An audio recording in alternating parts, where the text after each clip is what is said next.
तो hello friends, creative comrade में आपका स्वागत है। और ये इंग्लिश प्रैक्टिस सेशन का यूपीएससी ईपीएफओ के लिए इंग्लिश प्रैक्टिस सेशन का मे बी फिफ्थ लेक्चर है शायद। और इस वीडियो में अभी हम डिस्कस कर रहे हैं ईडियम्स। तो पिछले वीडियो में हमने डिस्कस किया था 50 ईडियम्स हमने डिस्कस कर लिए थे, और इस वीडियो में हम 50 ईडियम्स के आसपास और डिस्कस करेंगे, ठीक है ना। इसके बाद हमें इंपॉर्टेंट लगेगा तो हम ईडियम्स का एक क्लास और लाएंगे, अगर इंपॉर्टेंट लगेगा तो। ठीक है, तो चलिए 50 जो बच गए थे हम उसको डिस्कस करेंगे यहाँ पे, है ना, देखेंगे। चलिए, ब्लैंक पेज था। तो ये वर्ड्स हमारे लिए कुछ वर्ड लेके आई है, बर्ड्स हमारे लिए कुछ वर्ड लेके आई है। चलिए इसको थोड़ा जूम करते हैं। It's enough, I think it's enough. Choose करते हैं कौन सा कलर पसंद है आपको।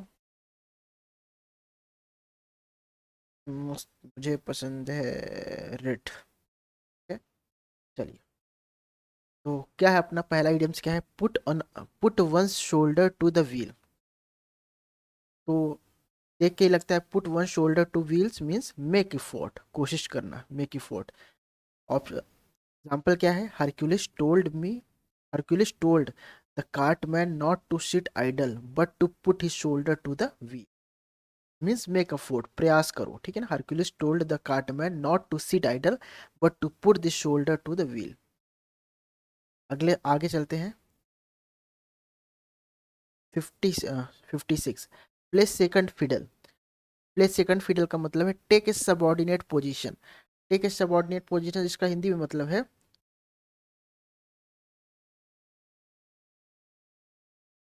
Okay sorry, play second fiddle मतलब क्या होता है आपका, टेक ए सबऑर्डिनेट पोजीशन।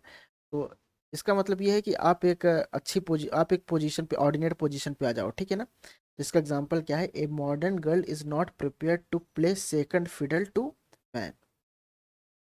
सब इसका मतलब क्या होता है, second take a subordinate position, इसका मतलब ये होता है, जैसे मान लीजिए अ, जैसे मान लीजिए कोई आपको सेलेक्ट करता है, ठीक है ना। कोई आपको सेलेक्ट करता है तो ऐसे नहीं, जैसे मान लीजिए आप किसी चीज़ के लिए जाते हो, ठीक है ना। तो आप किसी चीज़ के लिए अप्लाई करते हो, ऐसा ऐसा समझ लीजिए, आप किसी चीज़ के लिए अप्लाई करते हो, तो उस पोस्ट में आपका सिलेक्शन ना होके उससे कम, तो उससे थोड़ा नीचे वाली पोस्ट में आपका सिलेक्शन होता है, तो हम ये बोलें कि आपने सबऑर्डिनेट पोजीशन ली है, ठीक है ना। याद रखिएगा, प्ले सेकंड फिडल मतलब पहला पहला फिडल था उसमें आप रिजेक्ट हो गए, तो आप सेकंड फिडल मतलब जो सेकंड स्थान है उसको ले लो, मतलब उसको ग्रहण करो। तो इसका मतलब ये है, तो प्ले सेकंड फिडल मतलब सेकंड चांस को एक्सेप्ट करना, जो सेकंड अपॉर्चुनिटी है उसको एक्सेप्ट करना, जो पहली अपॉर्चुनिटी से थोड़ा लेस है, ठीक है। तो प्ले सेकंड फिडल। थर्ड हमारा इडम से pick a hole in a man coat. Pick a hole in a man coat, इसका मतलब है फाइंड फॉल्ट, गलती निकालना, गलती पता करना। Pick a hole in man coat, find fault, गलती पता करना। It is very easy to pick a hole in another coat, ठीक है। इसका एग्जाम्पल ये है कि किसी दूसरे में गलती निकालना काफ़ी आसान होता है, ठीक है ना। किसी दूसरे की गलती पकड़ना, निकालना काफ़ी आसान होता है। चलिए 58, ए पास्ट मास्टर। ए पास्ट मास्टर इसका क्या मतलब है, एन एक्सपर्ट, एक एक्सपर्ट आदमी, ठीक है ना। पास्ट मास्टर मतलब क्या है, एन एक्सपर्ट, एक्सपर्ट आदमी, ये इस चीज़ का एक्सपर्ट है।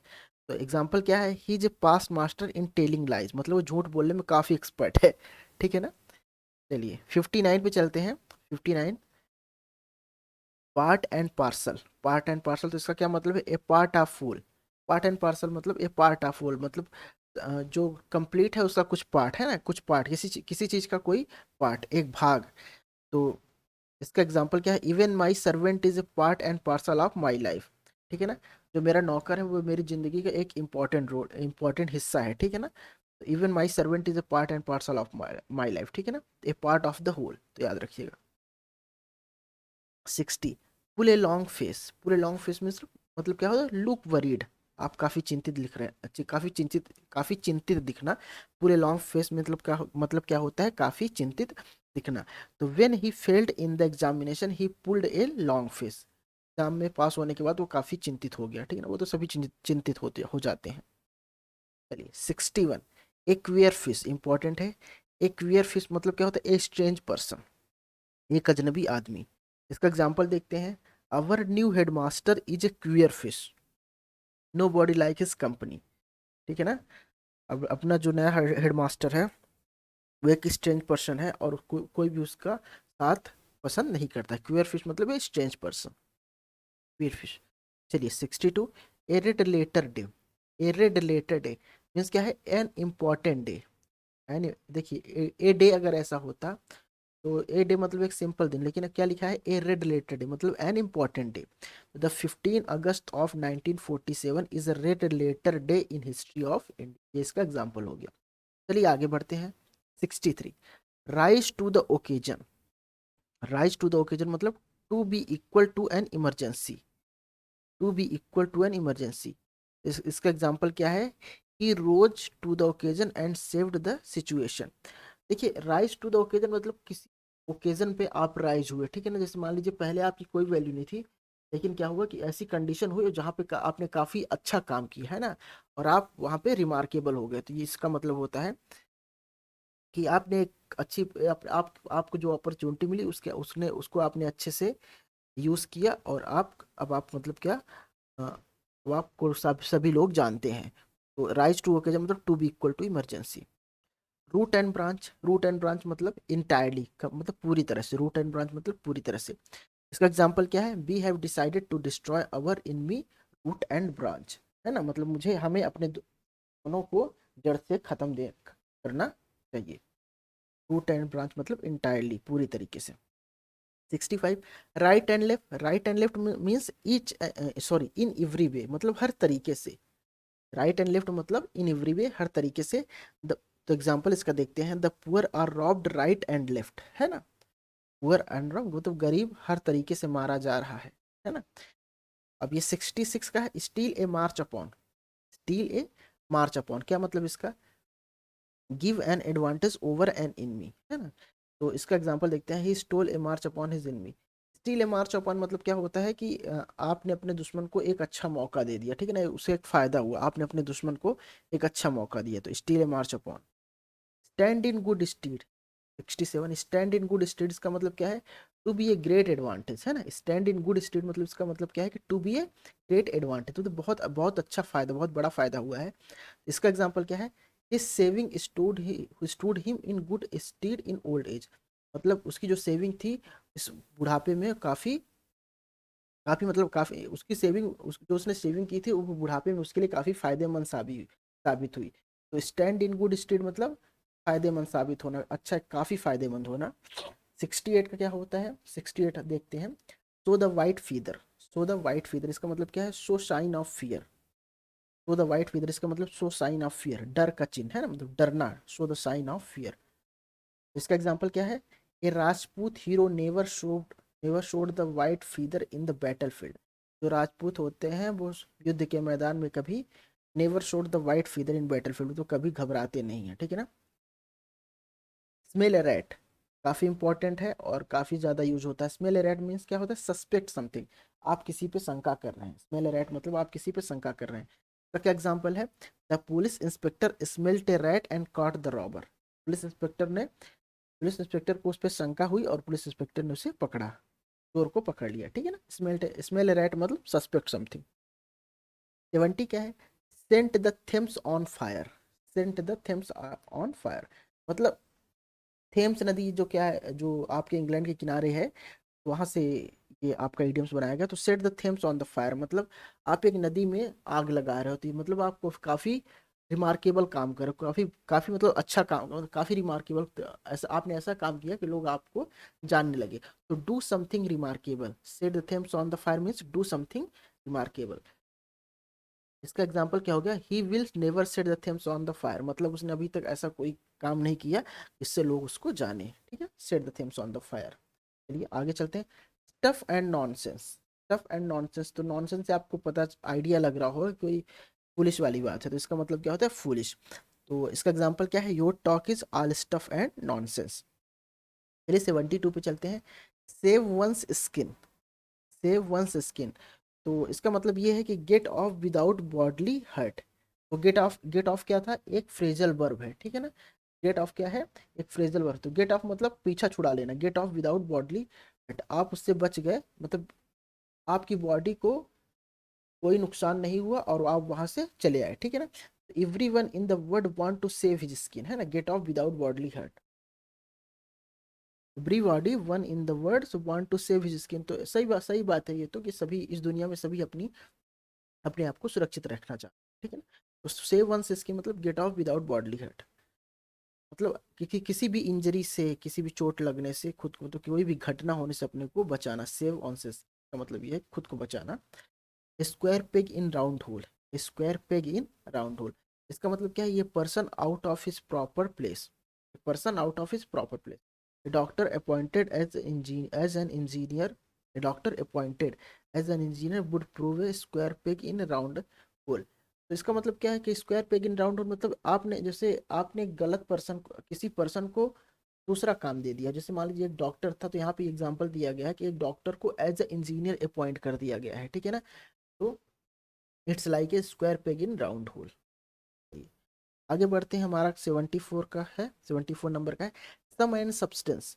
तो क्या मतलब है इसका, सम एंड सब्सटेंस का जिस्ट, जिस्ट एकदम जिस्ट मतलब furious gist, what is gist, what इसका सार क्या है, ठीक है ना। सम एंड सब्सटेंस मतलब इसका जिस्ट क्या है, इसका सार क्या है, इसका जो भी है, जो पूरी आपने कहानी सुनी, इसका क्या जिस्ट है, सार क्या है, सम एंड सब्सटेंस। तो tell the sum and substance of the poem, मतलब इस कविता का तुम सार बताओ। चलिए आगे बढ़ते हैं, सम एंड सब्सटेंस में जिस्ट याद रखिएगा। Set at naught, set at naught मतलब nullify, all my plans were set at naught by him, मतलब मेरे, मैंने जो भी प्लान बनाया था ने मुझसे सिरे से खारिज कर दिया, मतलब set at not, nullify, nullify कर दिया कि कोई वैल्यू नहीं रहेगी, ठीक है, सेट ए नॉट, नलिफाई। चलिए अगले पेज पे चलते हैं। ये बर्ड्स है, और ये आपके लिए नया वर्ड्स, वर्ड्स नया वर्ड, नए वर्ड्स ले। तो हमारा 76 क्या, हाँ एक चीज़ मैं बताना चाहूँगा दोस्त, जो भी आप अगर वीडियो जो देखते हैं वीडियो और पढ़ते हैं, तो उसका रिवीजन बहुत ज़रूरी है, विदाउट रिवीजन इस वीडियो की कोई वैल्यू नहीं है। तो ठीक है, रिवीजन करिए, ये काफ़ी इंपॉर्टेंट है। चलिए, sell like hot cakes, sell like hot cakes means have a very good sale, आपने काफ़ी अच्छा, आप काफ़ी अच्छी बिक्री हुई, sell like hot cakes means आपकी काफ़ी अच्छी बिक्री हुई, this book is selling like hot cakes. Sharp tongue मतलब कड़वी जुबान वाला, बिटर टंग कड़वी जुबान वाला, her sharp tongue has made her husband life miserable. Hindi में क्या समझाओ इसको, तो पढ़ के ही पता चल रहा है, ठीक है ना। Stand on ceremony, ceremony, stand on ceremony मतलब क्या होता है, B formal, B formal, don't stand on ceremony please. Stand on ceremony मतलब क्या होता है कि, तो मान लीजिए, इसका कहने का मतलब ये है कि आपको शादी में मेहमान, आपको बुलाया गया तो आप मेहमान बन के खड़े हो। बी फॉर्मल मतलब आप कुछ कर नहीं रहे हो, ठीक है ना। कोई स्टैंड ऑन सेरेमनी मतलब ऐसे आइडल होके खड़ा रहना, है ना। तो don't stand on ceremony please, कुछ करिए। शॉर्ट डेमोसिल, क्या है इसका मतलब, क्या 79 शॉर्ट ऑफ डेमोसिल, इसका मतलब क्या है, imminent danger in midst of prosperity. तो मतलब काफी सुख सुविधाओं के बीच एक गंभीर खतरा, ठीक है ना। इसका मतलब ये है कि स्वॉर्ड ऑफ डोमिसिल तो एक गंभीर खतरा है। The threat of war Hanks like the sword of domicile over the heads of Arab countries. तो युद्ध का जो डर है अरब कंट्रियों के बीच, तो एक लाइक स्वॉर्ड ऑफ डोमिसिल है। तो इमिनेंट डेंजर एक मतलब महत्वपूर्ण एक खतरा है, ठीक है ना। स्वॉर्ड ऑफ डोमिसिल मतलब एक महत्वपूर्ण खतरा। स्क्रू लूज मतलब आउट ऑफ ऑर्डर, क्रम में नहीं है, स्क्रू लूज मतलब आउट ऑफ ऑर्डर, क्रम में नहीं है। He has a screw loose in his brain, बोलते हैं ना कि इसका स्क्रू ढीला हो गया है, तो इसका मतलब क्या है, आउट ऑफ ऑर्डर। 81 क्या है, throw cold water on, throw cold water on मतलब डिस्करेज कर देना। मान लीजिए कोई काफी वार्म हार्टेड है, काफी एक्साइटेड है, और आपने थ्रो को उसके ऊपर ठंडा पानी फेंक दिया, मतलब क्या होता है, डिस्करेज करना। The governor threw cold water on the scheme, ठीक है। आगे बढ़ते हैं, 82, through thick and thin, through thick and thin इसका मतलब क्या है, under all circumstances. Through thick and thin इसका मतलब क्या है, under all circumstances. My friends stood by me through thick and thin, my friend stood by me through thick and thin, मेरा friend जो है हर कंडीशन में मेरे साथ खड़ा रहता है, मेरी मदद करता है। तो थ्रो थिक एंड थिन मतलब सभी condition, under all circumstances. My friends stood by me through thick and thin, मेरा जो मेरा दोस्त है हर कंडीशन में मेरे साथ खड़ा रहता है, चाहे बुरा कंडीशन हो चाहे अच्छा वक्त हो। चलिए आगे बढ़ते हैं। 83 का क्या है, टूथ एंड नेल। तो टूथ एंड नेल इसका मतलब क्या है, फ्यूरियसली, काफी तेजी से, फ्यूरियस होके। तो इसका एग्जांपल क्या है, they opposed me tooth and nail in the meeting. मतलब उस मीटिंग में उन्होंने मुझे टूथ एंड नेल मतलब पूरे तरीके से एकदम फ्यूरियसली, मतलब एक एक्साइटेड तरीके से उन्होंने अपोज कर दिया, टूथ एंड नेल, फ्यूरियसली। चलिए 84 पे चलते हैं। Turn over a new leaf. Turn over a new leaf इसका क्या मतलब है, being a different mode of life. एक मतलब एक जिंदगी को दूसरे तरीके से स्टार्ट करना, ठीक है ना। After the war Kalinga king Ashok turn over a new leaf. मतलब कलिंग के युद्ध के बाद अशोक का जीवन पूरी तरीके से चेंज हो गया है ना। वही क्या, turn over a new leaf मतलब जिंदगी थोड़ा मतलब जिंदगी का being a different mode of life. Life को जो आप मतलब जिस तरीके से जी रहे थे, आपने उसका मोड चेंज कर दिया, ठीक है। इतना एक्चुअली इतना एक्सप्लेन करने की जरूरत नहीं है, फिर भी इतना तो सब पढ़ के समझ में आ जा रहा है, ठीक है ना। चलिए 85, टेल अपॉन। टेल अपॉन मतलब affect, this is not effect, this is affect. तो hard work told upon his health.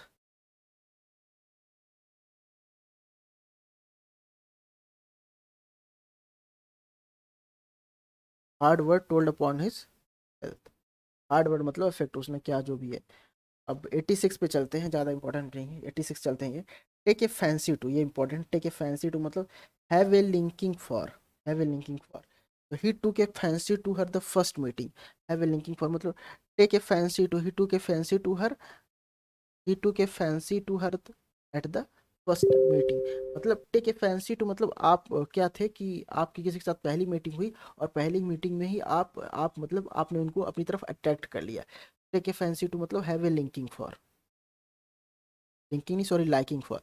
मतलब पहली मीटिंग में वो आपको पसंद आ गया, ठीक है। Take a fancy to, he took a fancy to her at the first meeting. चलिए अगले पे चलते हैं। Throw dust in one eyes, throw dust in one eyes.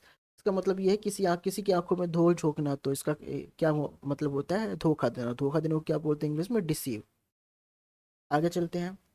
Throw the length and breadth. तो अब पढ़ के पता चल रहा है, throw the length and breadth मतलब लंबाई और चौड़ाई पूरे तरीके से। इसका मतलब क्या है, ऑल ओवर, पूरे तरीके से, ठीक है। 89, टेक फ्रेंच लीव। ये important, take French leave means go away without permission. मतलब आप विदाउट परमिशन के ही आपने छुट्टियां ले ली है, विदाउट परमिशन के कहीं चले गए हैं, तो इसको बोलते हैं टेक ए फ्रेंच लीव। आप ऑफिस में विदाउट परमिशन अगर अपसेंट हो गए तो इसे बोले कि आपने फ्रेंच लीव ली है। टेक बाई सरप्राइज, 90 क्या है, टेक बाई सरप्राइज। तो to come upon suddenly, take take by surprise मतलब आप सडनली आ गए, to come upon suddenly. This police man took the gambler by surprise मतलब जो पुलिस मैन था ने जुआरियों को सरप्राइज कर, मतलब अचानक आ गया उस वहां पे। तो टेक बाई सरप्राइज, अचानक पहुंच जाना, सडनली वहीं पे पहुंच जाना। Turn a deaf ear to, turn a deaf ear to मतलब क्या होता है, इग्नोर कर, refuse to listen to. Turn a deaf ear to मतलब क्या होता है, रिफ्यूज टू लिसन टू, सुनने से मना कर दिया, इग्नोर कर रहा है, नहीं सुन रहा है, ठीक है ना। 92, take by storm. Take by storm मतलब क्या है, कैप्चर बाई वायलेंट अटैक, ठीक है ना। टेक बाई स्टॉर्म मतलब कैप्चर बाई वायलेंट अटैक। तो काफी हिंसक हमले में, हिंसक हमले का वो शिकार हो गए हैं, ठीक है ना। टेक बाई स्टॉर्म मतलब कैप्चर बाई वायलेंट अटैक, हिंसक हमले का, हिंसा का शिकार हुए हैं वो। तो क्या देखते हैं, इसका एग्जाम्पल है Napoleon took rat Ratisbon by storm. Napoleon took Ratisbon by storm. तो नेपोलियन ने रेट्सबर्ग को कैसे कब्जे में किया, मतलब रेट्सबर्ग बाई स्टॉर्म मतलब हिंसा करके उसने रेट्सबर्ग को कैप्चर किया। रेट्सबर्ग मान लीजिए कोई जगह है, मेरे को भी पता नहीं है कि क्या है, कैसे है, क्या है। 93, टॉक ओवर। टॉक ओवर मतलब क्या होता है, डिस्कस। टॉक ओवर मतलब याद रखिए डिस्कस होता है। Example, we talked over the matter for long मतलब इस मैटर पर हम काफी समय से बात कर रहे हैं, डिस्कस कर रहे हैं। True to one salt, true to one मतलब क्या है, नमक का कर्ज चुकाना टाइप का। ट्रू टू वन सॉल्ट मतलब फेथफुल, भरोसा, फेथफुल मतलब भरोसे लायक है। True to one salt. तो God knows I have been true to my, का कर्ज चुकाना बोलते हैं ना हिंदी में। Throw mud at, 95, throw mud at मतलब क्या होता है, अब किसी पे आप कीचड़ फेंक रहे हो मतलब उसको एब्यूज कर रहे हो, ठीक है ना। उसको परेशान कर, उसको अपमान कर रहे हो, गाली दे रहे हो। इस party throw mud at the other मतलब जो सभी पॉलिटिकल पार्टी होती है एक दूसरे पर कीचड़ उछालती है। सिंपल से तो कोई बता देगा। टर्न वंस कोट, ये इंपॉर्टेंट है। टर्न टर्न वंस कोट इसका मतलब क्या है, to join the party one has already opposed. ठीक है। To join the party one has already oppose, मतलब आप एक ऐसी पार्टी में शामिल होते हैं जहां आपके लिए कोई इनविटेशन नहीं आया, आपके लिए पहले ही प्रतिबंध लगा दिया गया है, लेकिन आप फिर भी वहां पे जा रहे हो, इसका मतलब टर्न वंस कोट, याद रखिए। आगे बढ़ते हैं। अंडर लॉक एंड की, अंडर लॉक एंड की इसका मतलब क्या होता है? Carefully. Under lock and key मतलब carefully. She keep her ornament under lock and key, ये तो पता चल रहा है। 98 अप एंड डूइंग, ये इंपॉर्टेंट है। अप एंड डूइंग मतलब क्या होता है? Active. Those who are always up and doing succeed in life, मतलब जो हमेशा एक्टिव रहता है वही जिंदगी में सफल होता है। 99 अप एंड डाउन, इसका मतलब क्या है? Good and bad time. Up and down मतलब गुड एंड बैड टाइम, मतलब बोलते हैं ना कि काफ़ी अप एंड डाउन चल रहा है मेरी लाइफ में, तो मेरी लाइफ में इसका मतलब है कि अच्छा और बुरा, काफ़ी स्टेबल नहीं, स्टेबिलिटी नहीं है। 100 an uphill task, uphill task मतलब कोई मतलब डिफिकल्ट टास्क है, डिफिकल्ट वर्क, ठीक है ना। 101 under the thumb of, under thumb of तो पता है आपको, control, under the control of. 102 क्या? विद ओपन आर्म्स, मतलब फॉर्मली तरीके से आप विद ओपन आर्म्स मतलब आप खुली बाहों से किसी का स्वागत कर रहे हैं, ठीक है ना। काफी मतलब दिल से किसी का स्वागत कर रहे हैं आप, कोई आपके यहाँ आया है तो आप मतलब गुस्सा नहीं है, आप काफी दिल से उसका स्वागत कर रहे हैं, ठीक है। Prime minister of India was received with open arm in Russia, Russia ने भारत के प्रधानमंत्री का काफी अच्छे से स्वागत किया। 103 क्या होता है? 103 क्या है? A wild goose chase, a wild goose chase मतलब ए फूलिश एंड यूजलेस सर्च। आप ऐसी जगह, फुलिश एंड यूजलेस सर्च मतलब आप गलत जगह अपना टाइम वेस्ट कर रहे हैं, ठीक है ना। ये वाइल्ड गुड चेज मतलब आप गलत जगह, मतलब विदाउट रीजन आप अपना टाइम वेस्ट कर रहे हैं। Foolish and useless search to find real happiness in the world, the wild good chase, है ना। फाइंड द रियल हैप्पीनेस मतलब इस संसार में सच्ची खुशी पाना कैसे है? एक फुलिश एंड यूजलेस सर्च मतलब आप कितना भी खोज लो लेकिन आपको सच्ची खुशी नहीं मिल सकती, कहने का मतलब ये। वाइल्ड गुड चेज मतलब काफी फुलिश है, यूजलेस सर्च। व्हाइट एलिफेंट तो ये तो पता है, व्हाइट एलिफेंट मतलब निरर्थक, एक कॉस्टली बट यूजलेस थिंग। जो आपके पास चीज़ है वो केवल दिखावे के लिए है लेकिन उसका कोई उपयोग नहीं है, तो कॉस्टली एंड यूजलेस थिंग। तो एक car is a white elephant for a man of my means, मतलब मेरे टाइप के आदमी के लिए कार जो है व्हाइट एलिफेंट है, मतलब कि उसको केवल रखे रहो दिखावे के लिए, बाकी उसका कोई यूज नहीं। वर्थ वाइल मतलब proper, it is not worth while going there, है ना। चलिए 106 काफी इंपॉर्टेंट, विन लॉरेल काफी यूज होता है। विन लॉरेल मतलब क्या होता है? विन ऑनर, आपने आपको ऑनर दिया गया, आपने ऑनर जीता है। Sir J C Bose was won laurel in the world of science, तो जगदीश चंद्र बोस ने वॉन लॉरेल मतलब तो ये विन अपने एक सम्मान कमाया, ऑनर कमाया इन द वर्ड ऑफ साइंस। तो जगदीश चंद्र बोस बोस ने क्या किया था, बनाया था, मेरे को याद नहीं है, शायद आपको याद हो। चलिए 107 वियर डाउन मतलब क्रश, क्रश कर देना, कुचल देना, वियर डाउन। तो the government wear down all position, all opposition, ठीक है। तो यहाँ पे हमारा खत्म होता है, ठीक है। और बस ज़रूरत है आपको रिवीजन करने की और पुराने क्वेश्चन पेपर प्रैक्टिस करने की। तो यहाँ पे कुछ अभी हमने जो पढ़े थे का सॉल्व करने का। ए बर्ड आइज व्यू मैंने बताया था, जर्नल व्यू, ठीक है ना। A blind alley, blind alley ये हमने नहीं पढ़ा है, तो इसका मतलब क्या है? A lane cloth close at the end, है ना। ए ब्लाइंड एले मतलब एक रास्ता है जो आके जाके बंद हो गया। बर्निंग क्वेश्चन मतलब ये हॉस्टली डिस्कस्ड क्वेश्चन, मतलब एक बर्निंग क्वेश्चन, बर्निंग कंडीशन बोलते हैं ना, बर्निंग क्वेश्चन है, काफी गर्म मुद्दा है। ए ब्लॉक हेड, ब्लॉक हेड मतलब एक ब्लॉक हेड मतलब एक आदमी जिसका हेड ब्लॉक है, क्या? Fool. A bad time, unfavourable time. A bosom friend, a bosom friend. An intimate friend, intimate मतलब काफी करीब है। Bosom friend as a bosom friend मतलब, बोजम फ्रेंड मतलब एन इंटीमेट फ्रेंड है। Broad daylight, open full daylight, ठीक है ना। A close fisted man, a miserly man. Close fisted मतलब क्या है? मिजर्ली मैन, याद रखिएगा। क्रोकोडाइल टीयर्स मतलब वही हड़ियाली आंसू रोना, तो आपको पता है। चलिए तो इस तरीके से हमने अपना इडियम्स का जो ये सेकंड लेक्चर था इसको ख़त्म किया है। और चलिए इस वीडियो को ख़त्म करते हैं। Revision is very important for each and every exam, each and every goal what you want to achieve in your life, तो प्लीज़ रिवाइज। थैंक